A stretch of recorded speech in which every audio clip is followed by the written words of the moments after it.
another edition of Brewin on Broad Street. I'm Steve Snyder, entrepreneur in residence here at Gesmer Updegrove, and I have the real thrill of hosting today with Bill Starr, a longtime friend. Bill is the founder and CEO of Starboard Services. We have known each other a long time, often on sailboats. But before we get into sailing, tell me about you and tell me about Starboard Services. Yeah, hi Steve. Hi everybody.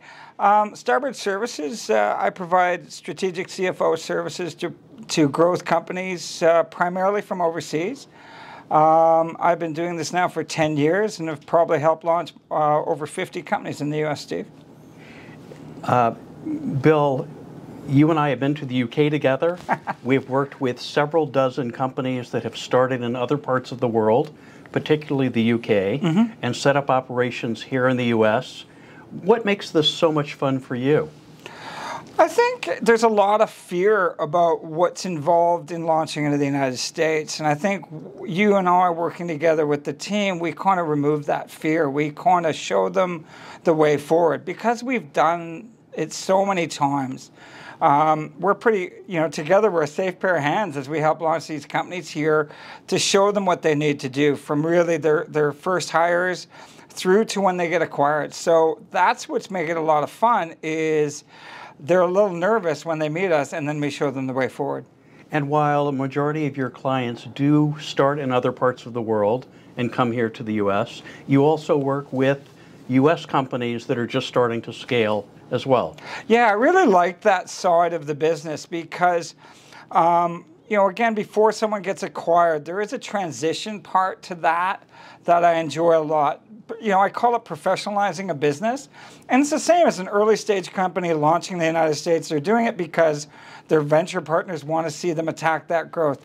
It's the same for companies that are here that just need a strategic CFO that knows what it looks like to go through that acquisition process, how to focus on profitability, how to change and be ready for that next level. So for me, it's kind of an area I find really enjoyable.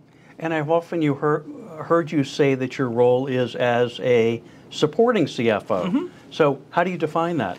It's interesting is I think as companies, if you have a good controller, if you have a good accounting team, you don't really need that tactical CFO. But I think supporting the CEOs, providing that finance leadership is something that you don't really need to have a full-time person doing it. It's kind of an investment banker role, which allows me to really show them what it looks like in the next phase of their company. So I'm going to jump away from business just for a moment. Oh, I like that. And I want to remind you of our very first conversation. And we'll see if you remember.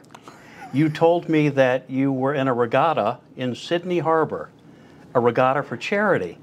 Yeah. That was our first conversation. And I said to you, Bill, if you can be a part of a regatta, a charity regatta in Sydney Harbor, why don't we do that in Boston Harbor?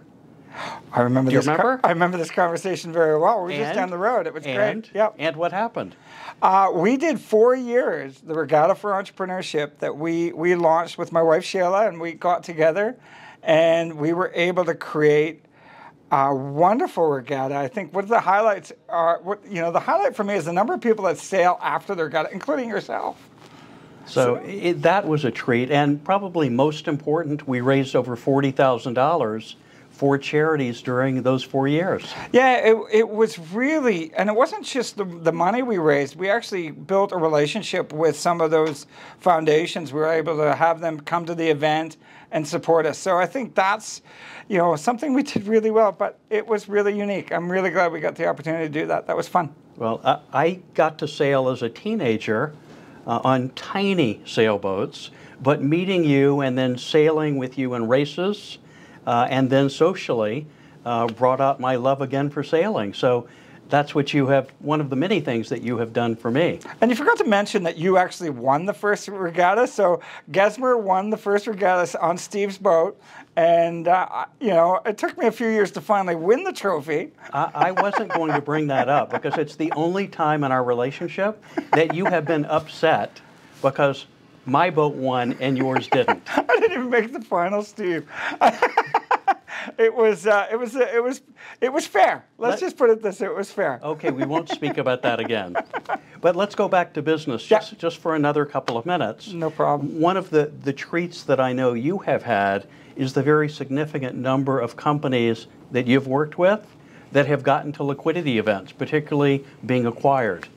Yeah, it's really, one of the things is because I build a really deep relationship with the CEO and the founders, because one of the keys to success, to doing well coming from another country in the U.S. is the C-suite, the senior management have to be engaged. So, for me, it's thrilling to be on that journey with them.